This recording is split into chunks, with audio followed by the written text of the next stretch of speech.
Hermanitos, buenas tardes. Quiero, junto con ustedes, darle muchas gracias al Padre por esta maravillosa manera de vivir juntos en su corazón, en su seno.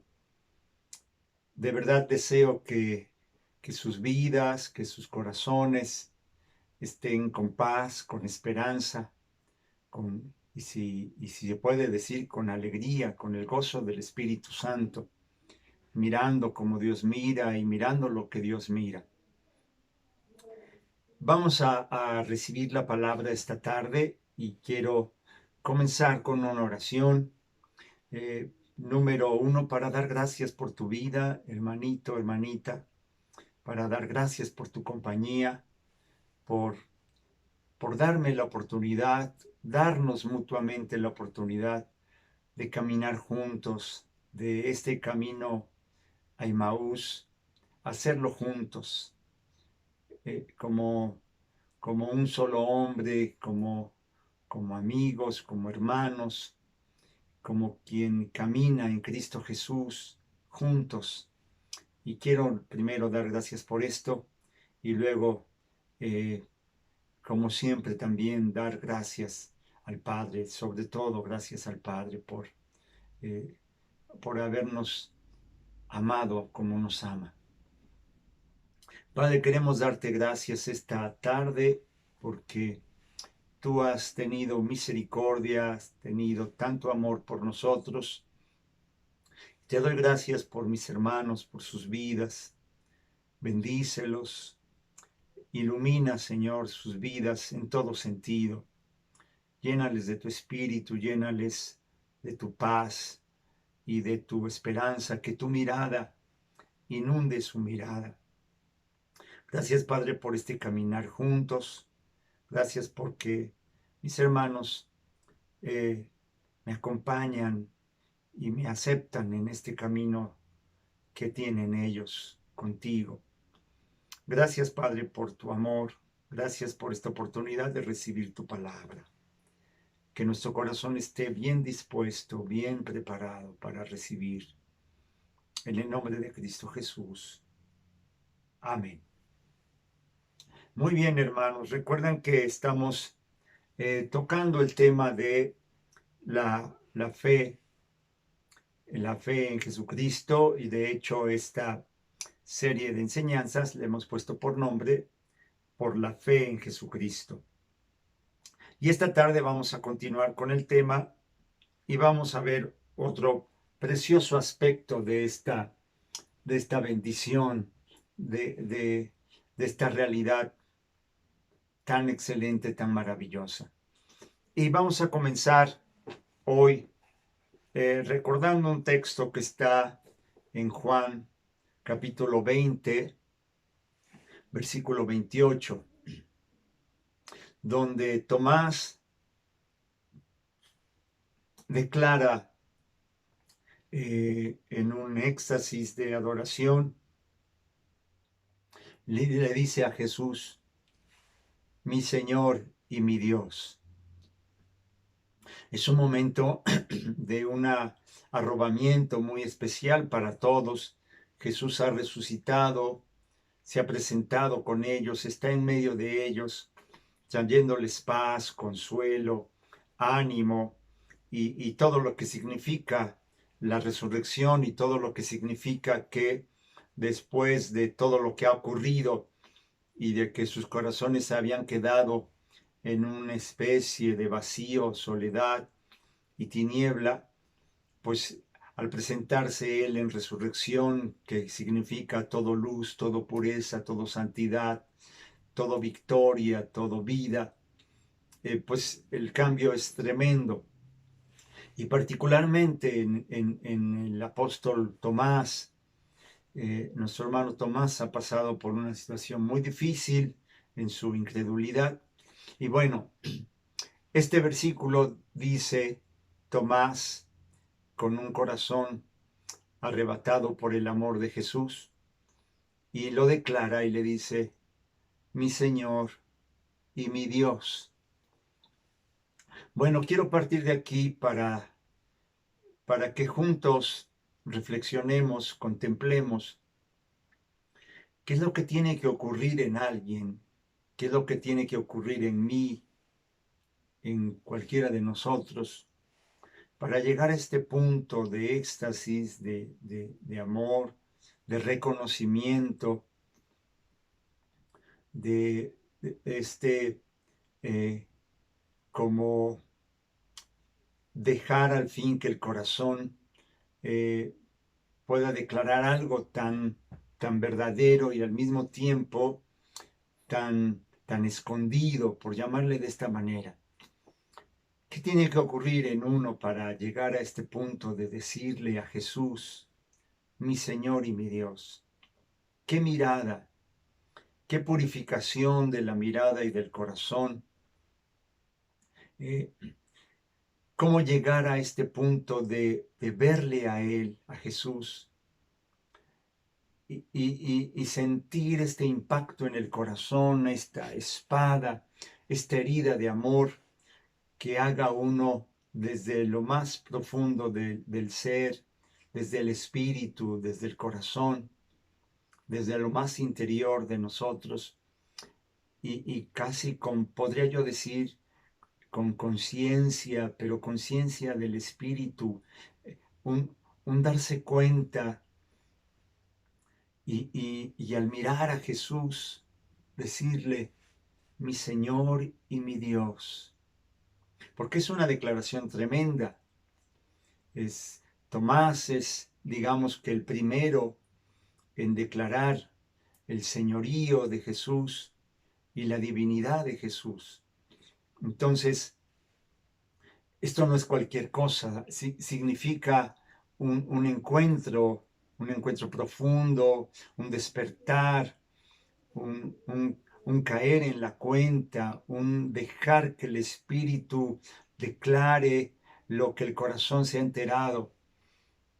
Entonces, este es el punto, esto es lo que quiero que juntos hoy miremos. Y es decir, hay un darse cuenta quién es Jesús. Cuando hablamos de esto de por la fe en Jesucristo, hemos estado hablando de que se trata de contemplarle, de mirarle. Dice Hebreos 12, puestos los ojos en Jesús, el autor y consumador de la fe, el que prende la fe y el que la lleva y nos lleva a su plenitud. Entonces, vamos a meditar sobre este punto, sobre este tema, mirando algunos detalles que nos ayuden a vivirlo sobre todo. Y miren, a lo que quiero ir es que tenemos que mirar con cuidado y con hondura quién es Jesucristo. ¿Qué significa Jesucristo para nuestra vida, para el Padre? ¿Quién es en la Biblia? ¿Quién es en la realidad, en la historia del mundo, en esta creación? ¿Quién es en la vida de la humanidad? ¿De qué se trata? Que miremos con fe. Miren, mirar a Jesús, venir a la palabra, contemplarle, es permitir al Espíritu Santo que prenda y consuma la fe, la confianza. Mirar a Jesús despierta la confianza, despierta la fe. Hemos comentado en otros momentos que Jesús nunca exigió, nunca exige como un deber, debes de tener fe, sino que Él la suscita. Jesucristo es como el aroma del Padre, el perfume del Padre, que al percibirlo nuestro olfato, nuestro espíritu, nuestro corazón, nos damos cuenta que hay algo más, que hay alguien más, que hay alguien que nos ama, que nos cuida, que nos procura y que lo único que quiere es mirar nuestra vida desplegándose en plenitud de paz, plenitud de gozo, plenitud de amor. Entonces, Él es Jesucristo y cuando uno pone la atención, cuando nuestro corazón es captado, cuando nuestra atención es captada por Él, despierta la fe, suscita la fe. Dios nunca nos va a decir, debes tener fe. Él la suscita, Él aprende. Donde Jesús estaba, la fe empezaba a ser como respirar. Donde Jesús estaba, por ejemplo, estos pasajes del Evangelio donde dice que la gente llevaba a sus enfermos, algunos poseídos por espíritus malignos, y llevaban a todos sus enfermos de distintos males para que Jesús los tocara, los sanara. Allí donde Jesús estaba, surgía la fe, se suscitaba. Cuando uno mira a Jesús en la palabra, en los evangelios, de alguna manera, en una plática, en una como historia contada, hay algo que se prende en nuestro interior. Resuena, vibra, hace como que una música que está en nuestro interior tenga melodía, nos hace sentir que sí, es como un sí grande. La palabra no es la palabra contraria al nombre de Jesús. Jesús lleva por nombre sí. Es un sí de afirmación, es un sí de aceptación, es un sí de amor. Y cuando uno mira a Jesús, que tiene por nombre el amén de Dios, el sí de Dios, la aceptación de Dios, el de eres mi amado, el de que aquí te quiero tener entre mis brazos, pegado a mi pecho, sí, sí, yo te amo, yo te acepto, no tienes que apartarte, no tienes que esconderte, no tienes que ocultar nada, sí, es un sí de aceptación total. Bueno, esto se suscita cuando uno le contempla. Y particularmente, hoy quiero que miremos que la historia de la Biblia y como consecuencia la historia de la humanidad entera es una historia de amor. Y más adelantito veremos que tu propia historia, tu propia vida, estoy usando la palabra historia como quien observa una vida. Vamos a ver cómo tu propia vida también es una historia de amor. La escritura, la Biblia, vista de la manera como Dios la mira, de una manera simple, que no simplona, simple como es Dios, no es más que la historia de Dios con los hombres, la historia del amor de Dios para con los hombres. La Biblia es una historia de amor, la historia del amor de Dios con los hombres. Y por eso es que podemos mirar en algunos pasajes, podemos recordar el libro de Oseas, una historia de amor, la vida de David, otra historia de amor de Dios con David, de David para con sus hermanos, la historia de José con sus hermanos, es una historia del amor de Jacob a sus hijos, del amor de José para con sus hermanos, cómo los redime en el tiempo de la hambruna, en fin. Por todas partes que miremos la escritura, podemos darnos cuenta que es una historia de amor. Pero cuando llegamos al Nuevo Testamento, cuando llegamos al Evangelio, casi uno podría decir que Dios se superó a sí mismo. Al mirar la escritura, el Antiguo Testamento, por el Espíritu Santo, uno se da cuenta que ciertamente todos estos pasajes, desde el Génesis, desde la primera línea hasta el último de los profetas en el Antiguo Testamento, todo lo que miramos, la historia de Moisés también, la de Jeremías, la de Isaías, la vida de Ezequiel, eh, la vida de todos los profetas, de cada uno de estos hombres y mujeres que vemos su historia de fe, de confianza con Dios, vemos como ciertamente es una historia de amor. Pero llegando el tiempo, llegamos al Evangelio, al Nuevo Testamento, Dios se supera a sí mismo. Dios rebasa toda expectativa, todas estas historias, estas vidas, nos damos cuenta que venían preparando, eran un preámbulo, pero aún con toda la preparación, Dios se supera a sí mismo, permítanme llamarlo así, estoy usando una frase para enfatizar este punto. Todo lo que, como dice el mismo Evangelio, como dice Corintios, lo que ojo no vio, lo que oído no oyó, lo que no ha subido al pensamiento del hombre, lo que no ha imaginado, lo que nunca pensó, es lo que Dios tiene preparado, lo que Dios había preparado para continuar y para llevar a plenitud esta historia de amor.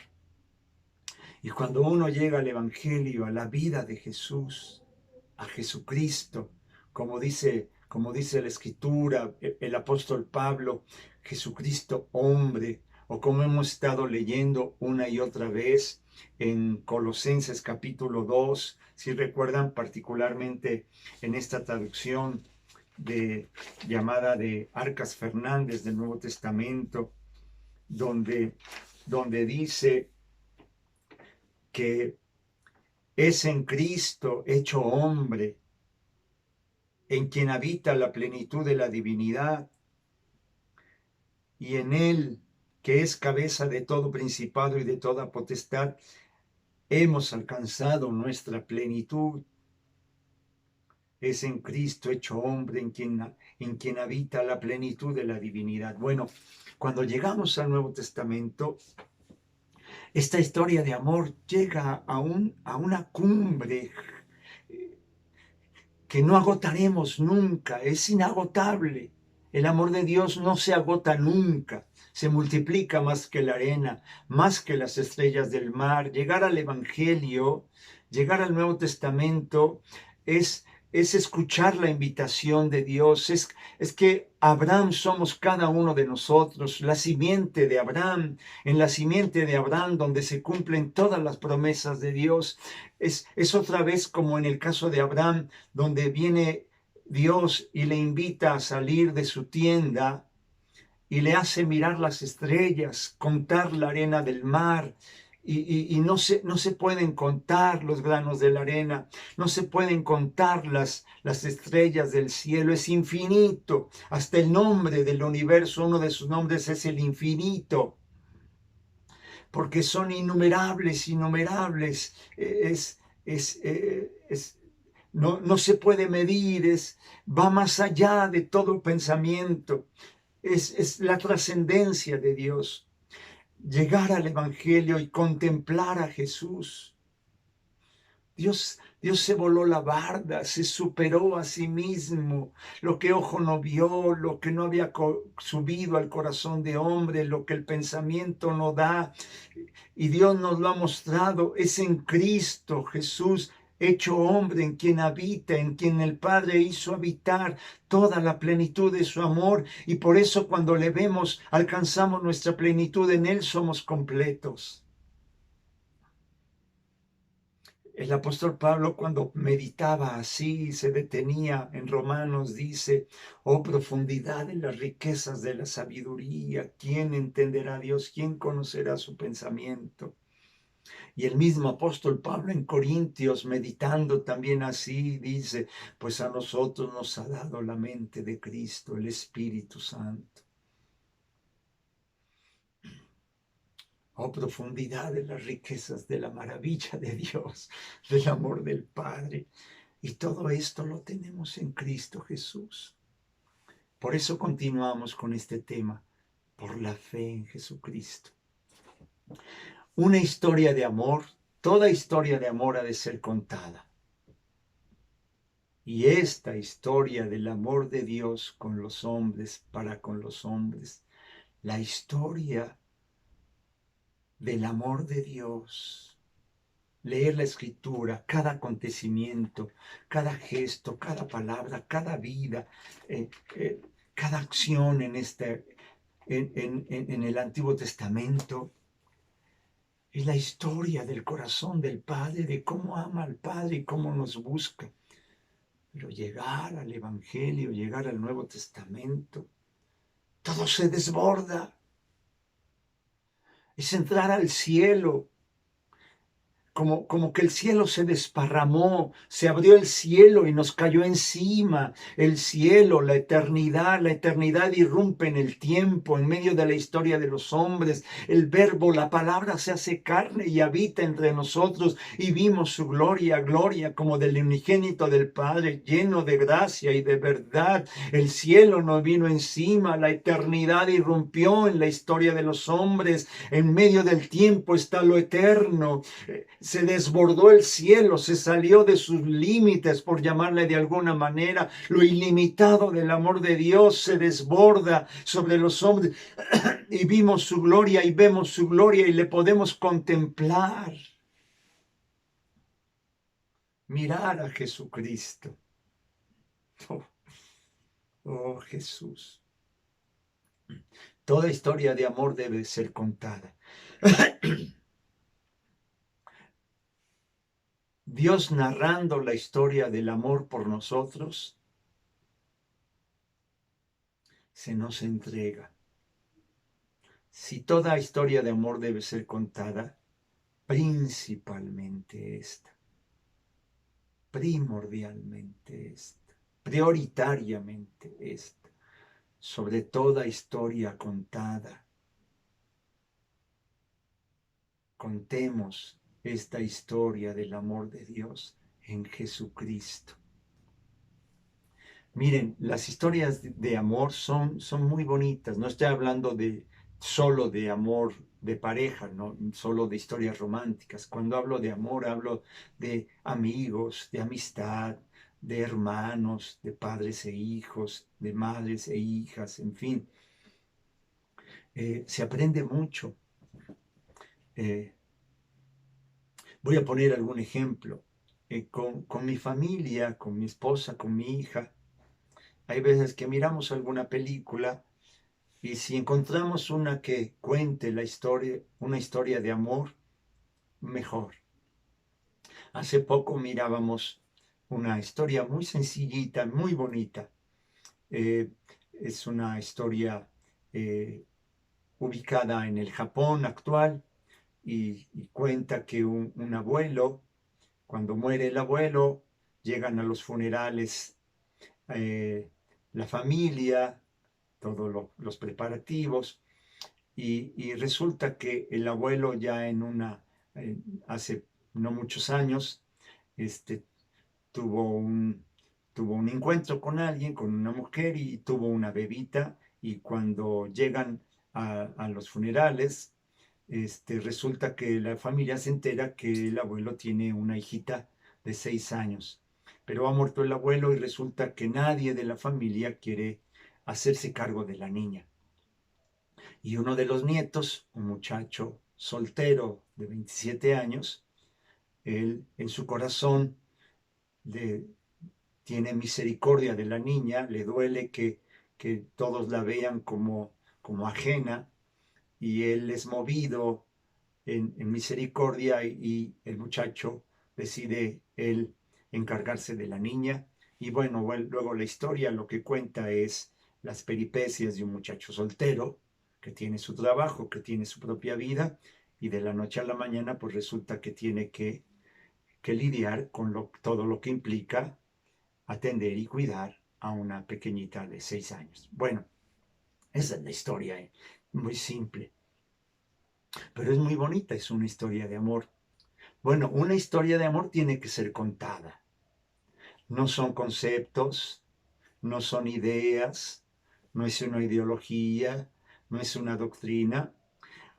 Una historia de amor, una historia, por ejemplo, en este caso de este muchacho con esta pequeñita, nos cuenta más de ellos que si hiciéramos un estudio psicológico con palabras abstractas y dijéramos el carácter de este muchacho era un carácter introvertido y era un carácter solitario y era y su psicología y cosas abstractas. Les llegamos a conocer mejor contando su historia. ¿Quién es este hombre y quién es esta niña? Cuenta su historia y vas a conocerles y vas a identificarte con ellos. Bueno, dejemos el ejemplo. Toda historia de amor ha de ser contada. Bueno, el Padre tiene una historia de amor maravillosa. Y estoy hablando particularmente ya del Nuevo Testamento y especialmente del Evangelio. Y es una historia que es contada por el Espíritu Santo. ¿Quién había de encargarse en toda la Biblia? ¿Quién había de encargarse de ser el narrador, el escritor, el que se encargara de casi individualmente a cada uno de nosotros, a cada ser humano, contarle esta historia de cuánto Dios nos ama? Sino el Espíritu mismo de Dios, porque el Espíritu de Dios, como dice Romanos 5:5, es el mismo amor de Dios derramado en nuestros corazones. ¿Quién había de contar esta historia de amor sino el mismo amor en nuestro corazón? El mismo amor del Padre derramado en nuestros corazones. Porque el cumplimiento de esta vida de Jesús, de esta historia de amor, justamente es el derramamiento del Espíritu Santo. Bueno, voy a poner algunos ejemplos en la Escritura para tratar de comunicar un poquito más lo que quiero decir hoy.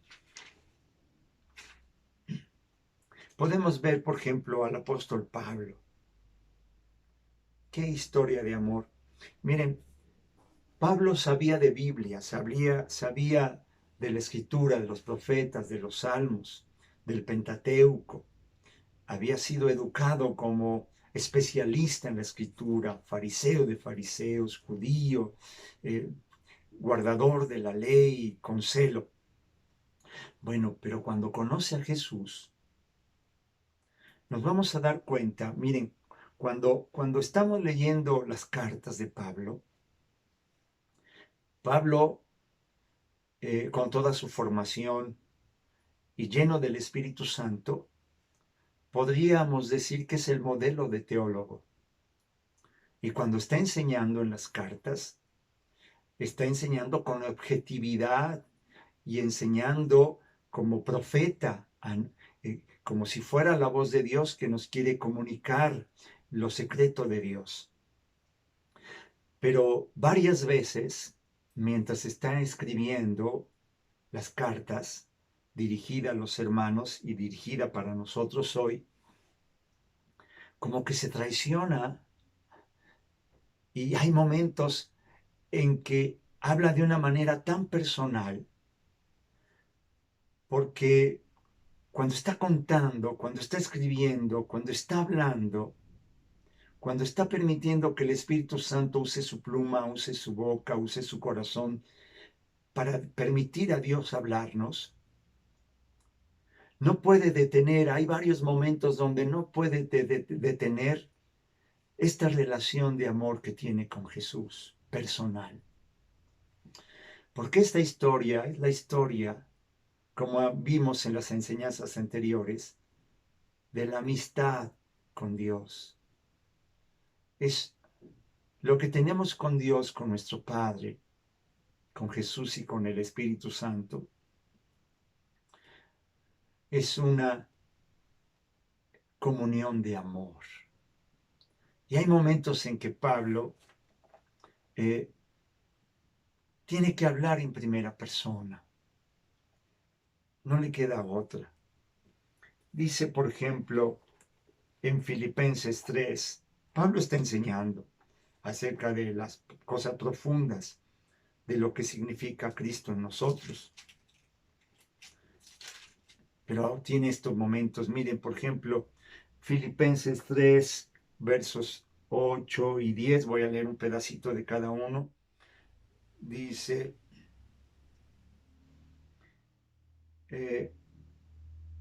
por la excelencia del conocimiento de Cristo Jesús, mi Señor. No dice nuestro Señor. Está enseñando él así como en general, con objetividad. Pero esta comunión de amor personal lo traiciona y su pluma lo hace hablar de manera íntima, personal. Y ciertamente aún estimo todas las cosas como pérdida por la excelencia, fíjate en esto, del conocimiento de Cristo Jesús, mi Señor, por amor del cual lo he perdido todo. Esta frase a mí me persigue continuamente. Este pedacito nada más. Cristo Jesús, mi Señor, por amor del cual. Cristo Jesús, mi Señor personal, por amor del cual. Y luego el verso 10. A fin de conocerle a Él. Otra vez, algo muy personal. Cristo Jesús, mi Señor, por amor del cual. La excelencia del conocimiento de Cristo, conocerle a Él. Hay otro momento, Gálatas 2:20, muy conocido. Con Cristo estoy juntamente crucificado y ya no vivo yo, es Cristo quien vive en mí. Y todo lo que ahora vivo en este mundo, lo vivo en la fe en el Hijo de Dios. Y aquí el momento de intimidad personal, de comunión de amor personal. Dice, y todo lo que ahora vivo, lo vivo en la fe en el Hijo de Dios, que me amó y se entregó a sí mismo por mí. Pablo viene enseñando, digo, hablando en general a la iglesia y hablándole a todos los hombres, el Espíritu hablándonos a todos, pero hay un momento ahí como que él se recoge en su corazón y dice, y lo que ahora vivo, lo vivo en la fe en Cristo Jesús, que me amó y se entregó a sí mismo por mí. Bueno, es que Dios es su propia historia de amor. Dios no es un filósofo que nos llena de doctrinas y de ideas para que tengamos una ideología, una estructura de pensamiento que nos dirige en la vida. No, es alguien.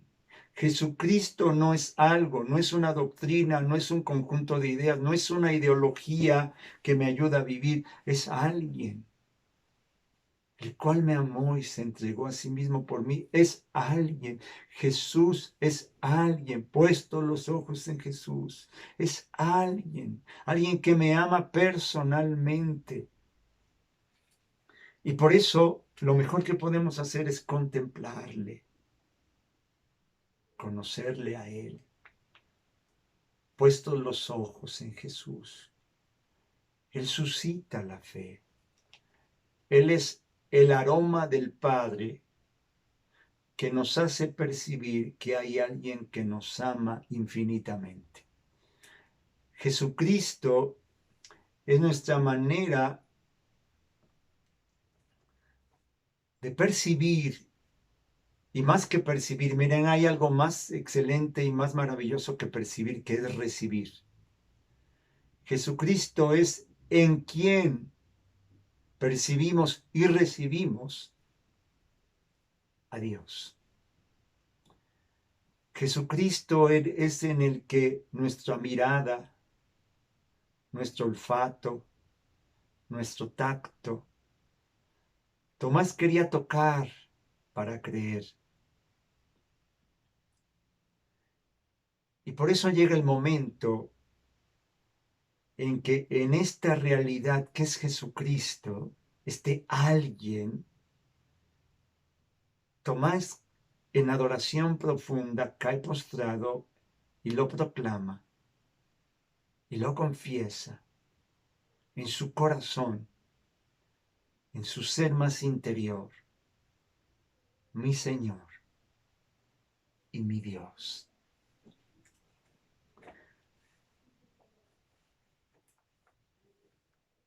Jesucristo es la historia de amor del Padre. La historia de Jesús es la historia del amor de Dios para ti.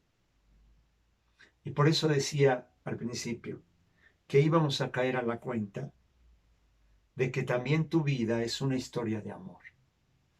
Tengo muchas más cosas que decir, pero no me había dado cuenta del tiempo y aquí estoy viendo la hora. Vamos a orar, vamos a detenernos aquí hoy, hermanos, y vamos a continuar en la siguiente enseñanza. Padre, quiero darte muchas gracias por esta historia de amor, por Jesús. Y hoy queremos recibirte y abrir nuestro corazón y declararte mi Señor y mi Dios, y poner toda mi atención en ti, clavar mis ojos en ti, Jesús, percibirte y recibirte, mi Señor y mi Dios.